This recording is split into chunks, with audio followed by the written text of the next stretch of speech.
Bonjour, bonsoir à toutes et à tous. Content d'être avec vous. Vous êtes sur votre chaîne préférée et c'est l'heure d'une nouvelle émission. Ma pas entrer d'emblée dans ça qui concerne divers commentaires qui fait sous bataille mi en balère. D'abord, m'a commencé par une vidéo de un blogueur. C'est sur Facebook. Et blogueur ça, il posté photo côté que nèg yo t'a bataille dans rue Caprois ensemble avec la police ou bien en bas la ville. Mais vidéo ça, ils prennent justement pour capable dire mais comment nèg yo a infiltré dans Mirebalais. Premier bagay pour blogueur t'a dit tête li, à Mirebalais pas gagné monsieur Kenya yo. OK parce que chat ça véhicule si là c'est en bas derrière nèg Kenya yo lieu. Donc genre de vidéo aussi là, ben il est évident pour dire mais qui côté li passer parce que réalité quand on est journaliste ou pas qu'à cacher le mais écoutez bien, sous gagne zone tout qui dans bataille, grand paquet information sensible ou pas qu'à laguer information ça yo. Ça peut le permettre nous découvrir un tweet de Edson Jérôme. OK, Edson un journaliste, ancien animateur au niveau de Mirebalais qui lui même fait un post qui en quelque sorte, mandé un pile moun k'ap intervenu dans question Mirebalais pour prendre pile précaution, surtout journalistes parce que des fois les journalistes dans l'idée bay bon genre information et pour qu'on craser bataille qui a fait tout. OK? Poste ça c'est un poste qui fait ça gagne 22h. Donc c'était donc le samedi.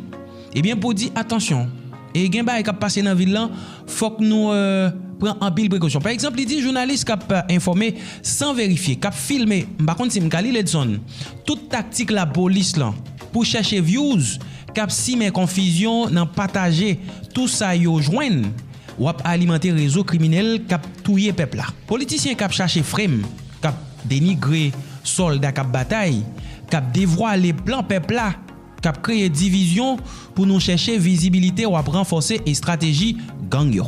Policier k'ap vend bal, k'ap fait deal ak civil tribo pa bo, ou ap recharger zam ou ap touyer peuple là indirectement. Jeune blogueur k'ap mette drill sous vidéo gang, k'ap partager voix chef. Tant que c'est podcast, ou ap fait promo pour criminel, ou ap mette musique sous sang innocent. Tout monde qui choisit fait silence, qui révise yo vive en bas l'autre gang. Nous tourner bouclier yo. En pile fois, c'est présence nous qui rend yo intouchable. Chaque action comptée. Contrôler ça n'a posté. Gen message ou pas passé. C'est pas information, c'est intoxication. Suspend travail pour gang, suspend aider au manipuler l'opinion publique. Ça c'est un poste de Edson Jérôme. Poste ça lui-même li traîner derrière lui en pile réaction. Bon celle ça me connaît à mon âge. Je connais tout ça pour me diffuser, je connais ça pour me pas diffuser. Green Bay pour comprendre c'est que c'est Mirebalaisien, pas ricochet parce que c'est nèg boucan carré, commune lié. Donc intérêt me gagner, c'est en quelque sorte si gon bataille qu'a fait une véritable bataille, faut que moi mette main là-dedans pour capable sauver commune si là. C'est ça qu'il faut ouais, gagner de information qui viennent joindre moi. Moi obligé faire ça n'a capable relé une auto-censure sur information ça yo, pas diffuser yo.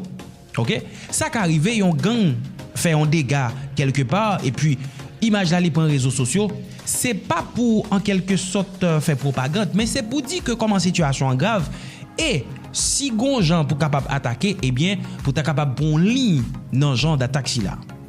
Bon même totalement d'accord ensemble avec lui, mais kounya la tout message qui a jeune l'autre personnalité importante yo, eh bien c'est pour just dire non faites gaffe. M'pa connait si ta gon bandit qui mouri, si gon bandit qui blessé, si m'ta gen droit tout pour moi dit bandit blessé, bandit mouri parce que dernièrement et te gen information qui t'a véhiculé qui dit ben écoutez quand nèg yo rentre dans ville là, depuis nèg yo fait action et même là nous connaît action depuis photo yo pas publié et bien nous même fait en sorte que photo yo pas publié yo manière pour capable frapper bandit yo discrètement. Tout ça nous dit depuis majorité assez dans boss ali penché.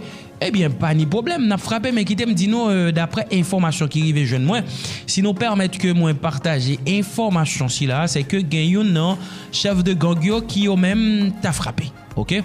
Il faudra dire comme ça chef bandit qui te fond à cheval là. Eh bien, il t'a semblé pas là encore. Écoutez bien, j'en ballon information hein, monsieur Aljeune Baron dans opération qui t'a fait là, lui-même ensemble avec 3 soldats. Et puis la personne qui a partagé l'info dit restez connecté pour capable gagner plus d'informations. Nous prenons petit gens répondre Jimmy Cherizier. OK? C'est concernant une vidéo que li posté. Vidéo ça elle dure environ 19 ou 21 minutes. Il parle en pile l'autre cause, mais ça qui intéresse maintenant c'est de lui pour me parler. Et un paquet de petits blogueurs, un paquet de journalistes qui pas gagné menu. Donc c'est dossier gang seulement y a parlé. Je suis totalement d'accord avec vous. C'est là pour vous faire views. Jusque là, je suis d'accord. Et mais bon green bay pour comprendre tout Jimmy Cherizier, en non clair tête nous. Qu'on y a compte ça pour fait parce que pas quoi c'est tout qui pas de capacité pour pas traiter l'autre dossier. Attendez bien oui, pour une résolution. OK? Fret tête non. Non même qui n'en vivent ensemble. Et puis pays a fret tout chef de gang entre tête yo. Et puis qu'on y a là pour ouais si nèg yo même yo pas traiter l'autre dossier. Pas un problème, grand paquet nèg. Depuis yo ouvert bouche, faut que yo dit le mensonge, faut que yo dit barbecue mais qu'on y a là qui ça nèg yo fait pour yo pas parler de yo. Parce que bon me dire non bagay, parler de économie barbecue. Sous prend pays ça qui lui-même tombe net sur le plan économique. Est-ce que quelque part instabilité politique là, question sécurité hein, li pas un vecteur essentiel dans plonger pays ça dans ça lié jeune jeudi hein. Sur le plan éducatif, nous t'a bien aimé parler de éducation. Mais pendant qu'on a parlé de éducation, on pensait nous pas parler de vivre ensemble, combien l'école nèg yo boulé? Combien de petits moun qui pas à l'école? Ou pas l'impression que Jimmy Cherizier, chaque vecteur, on nèg t'a parlé de li dans pays. Même les nèg pas gain capacité pour parler de li, mais il est capable de relayer un professionnel et professionnel là l'a évoqué question insécurité parce que insécurité li à la base de instabilité et instabilité c'est les mêmes qui plonge pays non ça nous y là. Si moun pas à l'école, on parler de éducation, c'est bandit armé. Et si moun pas qu'à vivre, tout moun nan camp. Qui est-ce qui fait ça? On peut parler social, mais là n'a parlé de social là. Est-ce que nous pas capable ouvrir parenthèse côté bandi mettez moun yo dehors? Si ça pour dire qu'on y a là on nous dit que eh bien bandi yo a font geste. Y a fait retrait, y a retiré corona en pile côté y a fait tête yo et puis qu'on y a là pour si nèg pas joindre l'autre dossier pour yo parler. On t'a bien aimé parler de l'autre dossier barbecue. Et qui t'aime dire tout autant ces déclarations ça y a fait parce que pas oublier et là au fond déclaration comme ça petit blogueur, gros blogueur ça me concerne également. Est-ce que m'oblige passer le... Non. Vous comprenez? Non. Et si vous te dit, l'appli pas nan yo, OK? Là, m'te capable de raison. Mais lorsque vous dites ça, c'est-à-dire, tout le monde dans même panier. Moi, seulement m'te capable de dire, m'te capacité pour me parler l'autre dossier. Et m'te lire ça qui est écrit. Nous avons capacité pour nous faire un commentaire sur ça qui a passé même dans l'international là. Mais tant pis s'il vous plaît, bah non chance pour moun mi balé tourner la caillou. Laissez n'a parler de social. Bah non chance pour l'école retourner dans mi balai. Laissez n'a parler de éducation. Bah non chance pour que activité économique yo capable un jour reprendre dans mi balai. Laissez n'a en mesure pour nous capable parler de économie Jimmy Cherizier. Ça on pense. Réfléchis sur ça et puis n'a pas entendu nous.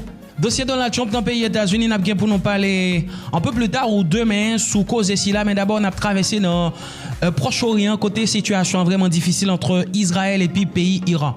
Attaque Israël, unilatérale et illégale d'après ambassadeur Iran dans le pays la France. N'a bien pour nous entendre dans le cadre d'émission Chila, il a parlé pendant 11 minutes et 51 secondes. Bataille à bras possible entre Israël et Iran. Échange frappe continué dans la nuit 14 pour l'ouvrir 15 juin 2025 là, notamment sous cible nucléaire, militaire ou sous installation pétrolière et gazière dans Téhéran. Iran riposté par salve de missiles balistiques. Pour nous capables de parler de ça, gagné Mohamed Ahmadinejad, lui-même ambassadeur République islamique dans le pays Iran en France. Lui-même, journée dimanche 15 juin, c'était invité Radio France Internationale. Mais juste avant nos temps d'élite, qui me dit non, ça a passé entre Iran avec Israël là, parce que pas oublier, Iran poté boué, Israël riposté, Israël frappé dur, gagné plusieurs morts et plusieurs blessés dans deux camps parce que nous arrivons dans un moment côté yon n'a pas tiré missile sous l'autre. Qui s'est passé? Donald Trump, le président américain.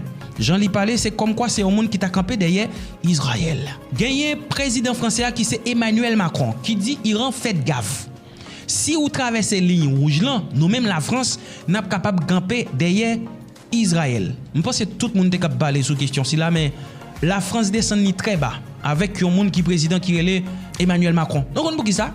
Jusqu'à présent, Madame Macron pas gen monde qui connaît le fils et le garçon. Hein? Et puis dernièrement là, Madame Macron ou bien Mouché Macron, li souffletel, c'est une bagaille qui fait le paraître comme un petit président.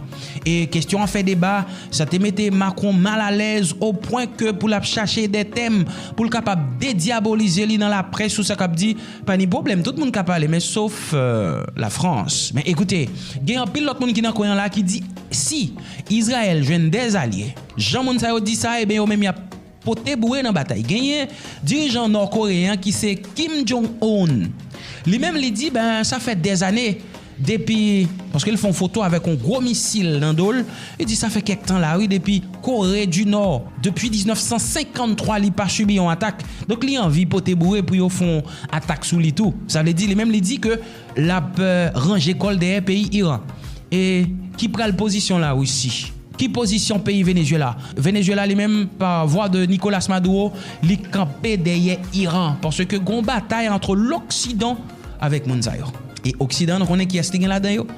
Eh bien c'est Trinité maléfique, la France, Canada, tout ça patati patata, Israël. Eh bien mais ça qu'a passé si nèg yo pas joindre une entente. M'pense clair sous dossier ci là et nous pral tande pourquoi il est là. Mohamed Ahmadinejad, ambassadeur République islamique pays Iran en France qui t'a parlé dans micro confrère Radio France Internationale. Notre grand invité, Mohamed Ahmadinejad, bonjour. Bonjour. Et merci d'être avec nous. Vous êtes l'ambassadeur d'Iran en France. Nicolas Fallès du service international de RFI est à mes côtés pour échanger avec vous. Les échanges de frappes entre l'Iran et Israël qui ont donc continué cette nuit avec une fois de plus des frappes nombreuses de l'armée israélienne sur votre territoire, sur des cibles nucléaires, mais aussi sur le ministère de la Défense à Téhéran et pour la première fois sur des installations pétrolières et gazières. Quels sont les dégâts de cette nuit selon vos informations? Bonjour et merci. Avant de parler sur les dégâts, il faut en parler sur les intentions. Parce que selon le rapport que votre collègue a présenté, le nucléaire et tout ça, c'est un prétexte. En fait, il y a une tentative de bouleversement d'un régime élu par son peuple. Donc, il faut le savoir, il faut que l'opinion internationale le sache bien qu'il y a un pays qui s'autorise à attaquer à n'importe quel pays quand il sent qu'il est coupable à ses propres yeux. Et quand on met dans le contexte que l'Israël, dans ses 75 années d'existence, avait attaqué 10 pays. 10 pays dans la région. Nul voisin n'a pu être à l'abri des attaques israéliennes. Bien sûr, il y a une collaboration internationale, un soutien ici et là, mais ça veut dire que toujours il y a eu des prétextes, il y a eu des préparations, il y a eu des tentatives malicieuses, secrètes, comme vous dites, à l'intérieur de l'Iran. Alors, il y a eu un plan on va en reparler, de renversement. On va développer toutes ces questions, mais sur les dégâts et sur le nucléaire, puisque vous parlez du nucléaire, depuis vendredi, à quel point votre programme nucléaire a-t-il été endommagé, affaibli, ralenti par les frappes israéliennes ? À vrai dire, notre activité nucléaire, qu'il s'agit de l'enrichissement d'uranium, a eu toujours une nature pacifique. Ce n'est pas ce que disent les Occidentaux et l'Agence internationale de l'énergie atomique, qui soulignent que aucun autre pays n'a autant d'uranium enrichi à un tel niveau pour des raisons civiles. Vous voyez, il n'y a pas une interdiction dans les traités concernant, comme le traité non-prolifération sur l'uranium enrichi et le montant et le tonnage, le kilogramme, tout ça. Donc, ce sont parmi les droits indéniables des membres signataires du traité de non-prolifération d'avoir les activités pacifiques civiles, mais autant qu'il n'y a pas de preuves qu'il y a une déviation vers l'aspect militaire sur les intentions, on ne peut pas juger. Il y a des discussions techniques, des rapports techniques sur lesquels on peut toujours parler, comme cela a été le cas il y a plus de 20 ans maintenant entre nous et l'agence et pays membres de l'agence. Nicolas Falaise a une question pour vous. Et monsieur l'ambassadeur, ce dialogue, cette négociation sur le fond du dossier, le nucléaire, est-ce que cela peut reprendre dans les prochains jours, les prochaines semaines ? Pourquoi pas ? On n'a jamais cessé les négociations. On n'a jamais. Vous vous souvenez, quand il y a eu en 2015, il y a eu des soupçons et des prétendus. Avant 2015, on est entré dans la discussion. Il y a eu un droit reconnu pour tous les membres de la traité de non-prolifération d'avoir des activités civiles pacifiques d'enrichissement. Et les autres pays signataires qui avaient déjà cette capacité avaient devoir de les aider.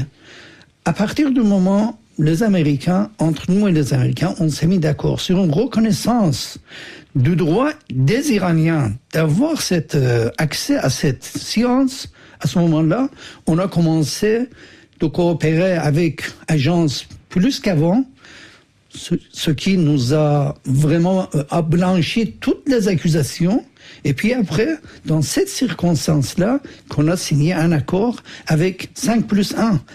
La France, l'Allemagne, l'Angleterre, les États-Unis, la Chine et la Russie. Et la communauté internationale, par le biais d'une résolution à l'ONU, au Conseil de sécurité des Nations Unies, a entériné cet accord et cette situation. Et depuis, il y a eu des inspections régulières. Si on compare le budget de l'AIEA consacré à la supervision et l'inspection iranienne, on peut comprendre que plus de tiers de son budget, plus de 40% des inspections se fait en Iran, et jusqu'aujourd'hui, il n'avait pas eu d'une preuve de déviation de l'activité nucléaire iranienne vers militaire. Alors justement, l'AIEA a quand même accusé et condamné l'Iran pour le non-respect de ses obligations pas plus tard que jeudi. Et votre pays a annoncé hier qu'il ne coopérera plus comme auparavant avec l'Agence internationale de l'énergie atomique. Qu'est-ce que ça veut dire en termes concrets ? Qu'est-ce qui va changer ? D'abord, celui qui a été cité dans le rapport de l'agence, ce n'était pas que l'Iran a dévié et a renoncé de ses obligations dans le cadre de la traité de non-prolifération. C'est la première chose. Il y a eu 2 coopérations demandées s'agissant de cas avant 2000. Tandis qu'à 2005, toutes les activités supposées douteuses ont été entérinées à l'époque à travers des inspections et des discussions et des preuves et des rapports qu'on a présentés. Maintenant, quand il s'agit de la dernière révolution que vous avez fait allusion, quand il y a, selon la Charte des Nations Unies, y compris les conventions additionnelles à la Convention de Genève, les résolutions, aucun pays n'a le droit à attaquer les installations atomiques. Tandis que l'Israël a fait ça unilatéralement, illégalement. Lui, il a des armes atomiques. Il est hors de l'inspection de l'Agence de l'énergie atomique. À cette circonstance-là, qu'une partie de notre installation a été atteinte par les bombardements illégaux, agressions illégitimes des Iraniens. Comment vous voulez savoir ? Vous voulez accepter qu'encore une fois, on fait un accès tout azimut et on met en danger notre peuple, la vie de notre peuple qui sont en tout cas dans l'environnement où une explosion peut abîmer leur santé. Donc on comprend que vous allez restreindre les accès à l'AIEA. Pour en revenir à l'offensive israélienne, l'Iran a-t-il été pris par surprise quand on entend que le Mossad était déployé sur le territoire depuis des mois, qu'il a fait rentrer du matériel, qu'il était installé sur le sol iranien ? Y a-t-il eu un échec des renseignements iraniens à repérer et empêcher ces incursions, à prévoir l'offensive qui se préparait? Depuis 2009, Israël a essayé maintes fois de pénétrer dans les milieux nucléaires avec cyberattaques ou avec l'envoi des si vous voulez, des gens... Oui, d'espions, d'agents de renseignement. Voilà, d'envoyer à l'intérieur et aussi recruter à l'intérieur du pays. Donc ce n'est pas quelque chose étonnant parce que la nature, il faut le dire, la nature de ce régime est de déstabiliser toute la région, malheureusement, parce que nous avons besoin de notre peuple, les peuples de la région ont besoin de la stabilité de la paix pour pouvoir se développer.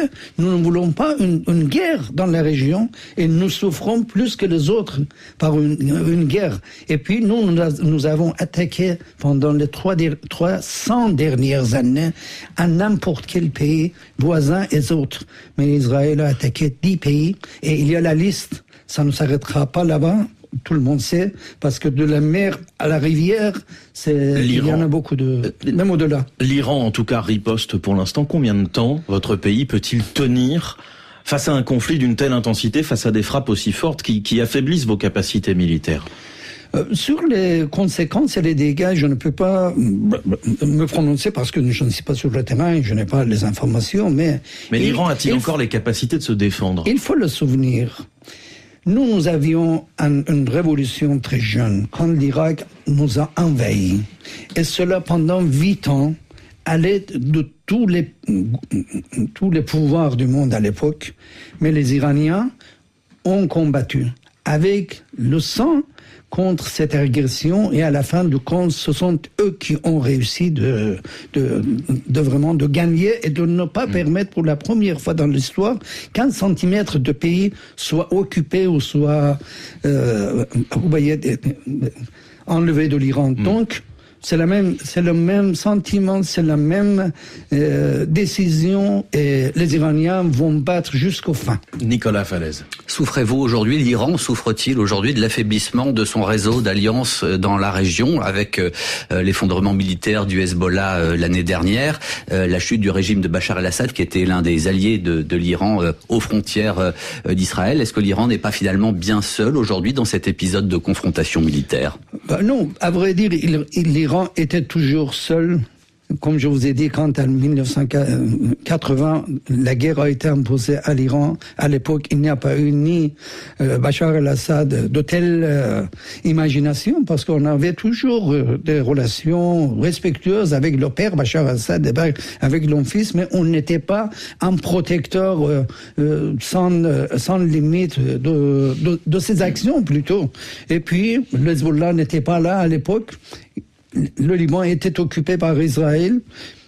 L'Iran ne s'appuie pas que sur son peuple et que sur sa capacité de se défendre légitimement selon les règles internationales.